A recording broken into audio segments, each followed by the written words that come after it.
Durante la construcción de obras, existen multitud de procesos en los que se realizan operaciones de soldadura mediante equipos eléctricos. A pesar de su aparente simplicidad, hay que tener presente que se trata de una fuente de riesgo que puede ocasionar distintos tipos de siniestros laborales. Los riesgos asociados a los trabajos de soldadura hacen necesario un conocimiento por parte de los usuarios tanto del correcto funcionamiento del equipo como de las circunstancias del entorno que puedan influir en el desencadenamiento de los accidentes de trabajo. Los trabajos de soldadura que se realizan en el sector de la construcción se caracterizan por la gran emisión de radiaciones y humos tóxicos. Por lo tanto, es necesario saber prevenir sus efectos. Los equipos de soldadura eléctrica están constituidos por los siguientes elementos. Grupo eléctrico. Transforma la corriente eléctrica de la red para obtener altas intensidades. Cable de pinza. Conduce la electricidad hasta el punto de fusión. Pinza. Instalada al final del cable de pinza. Está constituida por una agarradera y una mordaza para situar en ella el electrodo. En el caso de las soldaduras automáticas, en lugar del electrodo se usa una pistola. Cable de masa. Cierra el circuito cuando el electrodo o la pistola entran en contacto con la pieza a soldar. Y la mordaza de masa.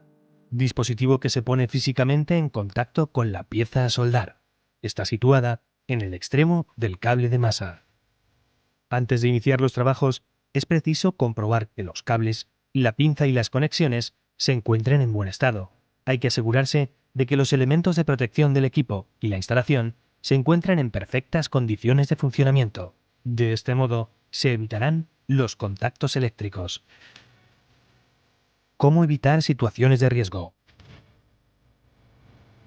Asociadas al propio equipo. Las principales medidas preventivas relativas a los equipos de soldadura eléctrica son las siguientes. Todos los elementos sometidos a tensión eléctrica, cables de masa y de pinza, bornes y clavija de conexión y borne de toma de tierra deben encontrarse correctamente aislados. No se sustituirán los electrodos con la mano desnuda ni con los guantes mojados. La pinza no se debe depositar en el suelo o sobre elementos metálicos. Además, todos los equipos dispondrán de marcado CE situado en un lugar visible. Trabaja en posturas ergonómicas. Se tienen que evitar las posturas forzadas. Lo correcto es que la zona de trabajo se encuentre entre la cintura y los hombros, manteniendo en todo momento la espalda recta. Si por las circunstancias de la tarea que se esté realizando no es posible, es necesario hacer pausas con cierta frecuencia y aprovechar estos periodos para efectuar estiramientos. Se debe adoptar una postura de trabajo cómoda, en la que no fuerces el cuello, la espalda ni ninguna otra parte del cuerpo. No bajes nunca la pantalla con un movimiento brusco del cuello. Utiliza la mano. Evitarás dolores cervicales. Equipos de protección individual. Durante la realización de trabajos de soldadura se tienen que usar los siguientes equipos de protección individual. Gafas de seguridad cuando se efectúe el picado de la escoria. Pantalla con cristal inactínico adecuado. Mascarilla con filtro adecuado en función de los gases desprendidos. Guantes de protección con costuras interiores que resistan el fuego y las proyecciones. Peto, polainas y manguitos de cuero tratado al cromo. Y botas de seguridad de media caña cerradas para evitar que se introduzcan en ellas proyecciones candentes. Es también muy importante tener en cuenta que la ropa de trabajo tiene que estar constituida por fibras vegetales como el algodón o ser ignífuga. Además, no debe estar húmeda, ya que la humedad es conductora de la electricidad, ni manchada de grasa, combustible o pintura, dado que estos productos son altamente inflamables.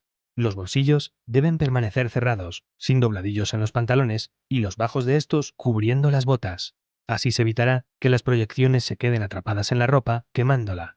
Las radiaciones, el calor y las chispas deterioran los materiales textiles de los equipos de protección individual empleados para la realización de trabajos en altura. Por lo tanto, es necesario verificar el estado de las correas, los arneses y las líneas de anclaje.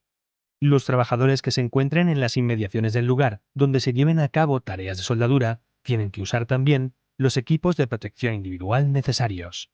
En ningún caso se debe mirar de forma directa la soldadura sin protección ocular. Esto podría dañar gravemente los ojos.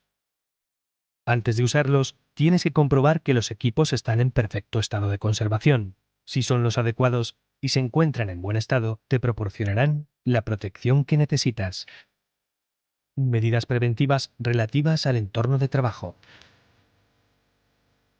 Los cables del equipo de soldadura no deben interferir las zonas de paso. Si no es posible, dichos cables se tienen que proteger y señalizar con el fin de evitar que se produzcan tropezones y de favorecer su conservación. Se ha de paralizar la ejecución de tareas de soldadura cuando otros trabajadores se encuentren en niveles inferiores, por el riesgo de producirles quemaduras que ello implica. Hay que procurar que los trabajos de soldadura se efectúen en lugares en los que exista una adecuada ventilación natural. En el caso de que esto no sea posible, es necesario instalar una extracción localizada. Esta cuestión es de gran importancia cuando se trate de realizar tareas de soldadura en recintos confinados, es decir, en los que exista poca ventilación. Antes de ejecutar tareas de soldadura en recintos que hayan contenido productos químicos, por el riesgo de incendio y explosión existente, se debe proceder a su ventilación adecuadamente. No se tienen que efectuar trabajos de soldadura con equipos eléctricos en locales donde exista mucha humedad en el ambiente. No se deben efectuar tareas de soldadura por encima del nivel de los hombros. Por efecto de la gravedad, las proyecciones y el material candente, al caer, pueden provocar quemaduras. Siempre que realices operaciones de soldadura, mantén un extintor en las proximidades y utiliza mantas ignífugas si es necesario. No te olvides de despejar las zonas próximas de materiales combustibles, maderas, trapos, aislantes, papeles, pinturas, disolventes, etc., con el fin de evitar que se produzcan incendios. Recuerda, antes de comenzar los trabajos, hay que comprobar que los cables, la pinza, las conexiones y los elementos de protección se encuentran en buen estado. No se sustituirán los electrodos con la mano desnuda ni con los guantes mojados. Hay que adoptar una postura de trabajo cómoda. En ningún caso se debe mirar de forma directa a la soldadura. Se ha de paralizar la ejecución de las tareas de soldadura cuando otros trabajadores se encuentren en niveles inferiores. Los trabajos se deben realizar en lugares con una ventilación adecuada.